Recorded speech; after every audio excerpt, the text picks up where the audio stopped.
दो धमाकों को लेकर खबर है और इन धमाकों से तेहरान में हड़कंप मच गया। धमाका हुआ कैसे, अब तक ये साफ नहीं हो पाया, लेकिन सीज फायर के बीच तेहरान में जोरदार धमाकों को लेकर ये तस्वीर देखिए।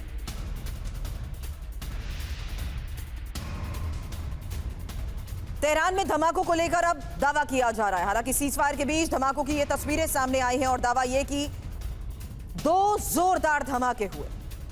धमाके हुए कैसे, ये अब तक साफ नहीं है। वहीं तेहरान में धमाकों के बाद एयर डिफेंस भी एक्टिव, जहां स्थानीय लोगों ने एयर इंटरसेप्टर की आवाज सुनी और अमेरिका इजरायल हमले से इनकार कर रहे हैं। हालांकि ईरानी मीडिया के हवाले से इस खबर को लेकर दावा किया जा रहा है कि धमाके हुए हैं और इसी वजह से तेहरान में अब एयर डिफेंस भी एक्टिव है। मनीष झा हमारे सहयोगी इस वक्त हमारे साथ हैं। मनीष, ये खबर एक नई शुरुआत तो नहीं हो सकती, क्यों? इसलिए ये सवाल क्योंकि अभी चेतावनियां दी जा रही हैं और इस बीच तेहरान में धमाके का मतलब क्या समझा जाए? देखिए, युद्ध के आसार हैं और जिस तरीके से अमेरिका की तरफ से हलचल बढ़ी है उससे तो ये लगता है कि कभी भी ये युद्ध शुरू हो जाएगा। लेकिन हाँ, तेहरान के इस धमाके का युद्ध से लेना देना नहीं है। हमें नहीं भूलना चाहिए कि युद्ध के अलावा भी चाहे इजरायली एसेट्स ईरान के अलग अलग हिस्से में मौजूद है, बल्कि खुद तेहरान की तरफ से बार बार ये दावा किया जाता है कि वो मोसाद के एजेंट को पकड़ रहे हैं, उनको फांसी की सज़ा तक सुना रहे हैं। तो ऐसे में ये संभावना हो सकती है कि किसी एंटी रिजीम एसेट्स, चाहे वो इजराइल के हो, अमेरिकन हो, उनकी तरफ से कोई एक कार्रवाई की गई। मनीष, अभी तक तो आप ही कहते थे दोनों इस फिराक में है कि एक धमाका हो ताकि वो अगले फेज ऑफ ऑपरेशन की शुरुआत कर सके।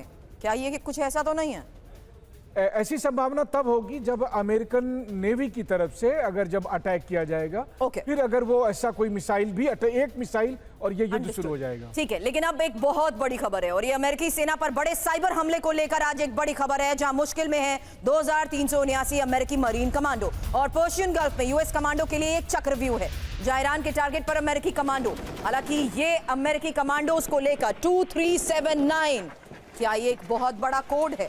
और इसी कोड को अब डिकोड करते हुए होगा अगला बड़ा सवाल कि क्या अब यही इनपुट अमेरिका को झुकने के लिए मजबूर कर देगा? कहीं ये ईरान के पास एक और ट्रंप कार्ड तो नहीं है? फिलहाल खबर क्या है? 2379 कोड, अमेरिका झुकेगा अगर ये 2379 कोड खुलेगा, क्योंकि ईरान वॉर में ये सबसे बड़ा टर्निंग पॉइंट है। पर्शियन गल्फ में यूएस कमांडो के लिए चक्रव्यूह। युद्ध होने से पहले ही ईरान ने ब्लूप्रिंट बनाया। मुश्किल में 2379 अमेरिकी मरीन कमांडो। ईरान के टॉप टारगेट पर अमेरिकी कमांडो। अब ग्लोबल पर्दाफाश क्या है? अमेरिकी सेना पर बड़ा साइबर हमला, अमेरिकी मरीन का सीक्रेट डेटा लीक और हैंडला हैक ग्रुप ने सभी डेटा किए हैं, जवानों के नाम, पता और लोकेशन। वहीं फारस की खाड़ी में अमेरिकी कमांडो तैनात है। अब इस बात को उस लिहाज से समझिए जहां दोनों स्तर पर युद्ध की बड़ी तैयारी तो की जा चुकी है, लेकिन आज के इस हालात में युद्ध सिर्फ सैन्य कार्रवाई नहीं होता है। ऐसे में ये एक और बहुत बड़ा पर्दाफाश, जहां ईरान के पास अमेरिकी सैनिकों का पूरा डेटा है। अब क्या 2379 कोड अमेरिका के लिए बड़ा खतरा बनेगा?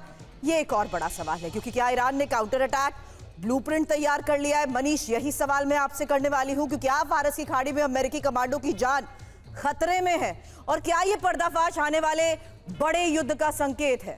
मनीष, देखिए, ईरान के मिसाइल और ईरान की ड्रोन की ताकत तो सबने देखी, लेकिन ईरान के पास साइबर वॉरफेयर में भी काफ़ी स्ट्रेंथ है और उसी का नमूना आप देख रहे हैं कि अमेरिकन नेवी के लगभग 3000 से अधिक जो डेटा है वो उसने लीक कर दिया कि कौन कहाँ पोस्टेड है और कौन कौन कहाँ पर तैनात है। ये अपने आप में एक बड़ी उपलब्धि है और जैसा आपने सही कहा कि युद्ध आजकल केवल हथियारों से नहीं लड़ा जाता। इस हाइब्रिड वॉरफेयर के दरमियान आप देखते हैं कि एक साइबर वॉर भी अहम भूमिका निभाता है। लेकिन ऐसा नहीं है कि ईरान ये काम पहले नहीं करता है, बल्कि मैं आपको बताऊं कि 40 दिन के जंग के दरमियान जब मैं इजराइल में मौजूद था, ईरानियन साइबर जो आर्मी थी उन्होंने इजराइल के जितने भी बिलबोर्ड थे उसको हैक कर लिया था।